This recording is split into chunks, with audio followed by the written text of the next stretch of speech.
for me, perhaps the most fascinating part about the Mysore legacy was upon speaking with Vikram and reading his books.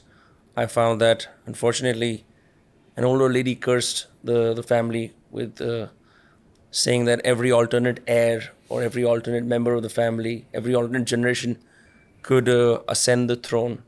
Now, this is complicated because, from what I gather, you ascended the throne very much into your late teens.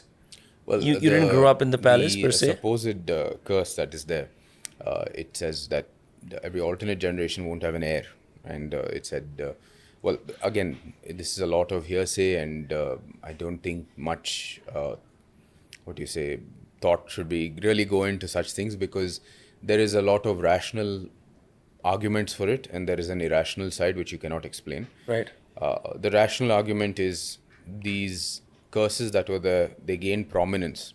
Whether they were there or not before as folklore, I cannot say. But they gained prominence around the doctrine of lapse. This is not just Mysore state. There are several other states which have examples. As you know, the doctrine of lapse meant you could not adopt. You had to have a biological heir An for unbroken your state bloodline. to, yeah, an unbroken line for your state to continue. Otherwise, the East India Company amalgamated your state essentially. If you want to watch small segments of the podcast, subscribe to Dostcast Clips. So, in view of that, they brought up these sort of curses or gave it prominence. Maybe there were stories, there was folklore. They gave it a lot more of a prominent position within the history and allowed it to really get into the populace, so that it created this excuse for them to adopt in case they didn't have a biological heir. Uh, so I think case in point in Mysore also this matter was there.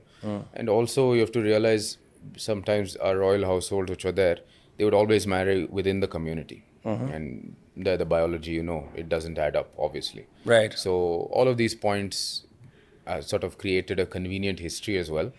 So you can say those things as well, but there's the irrational side of it where it actually, there is a pattern as well. Yeah. So there is a side we cannot explain, but my rational points I think should go ahead. And everything our prayers to our goddess Chamundeshwari, and we want everything to be set right going forward. That's all. I'm glad we're in this era where we've done away with incest. We've seen what happens in Game of Thrones.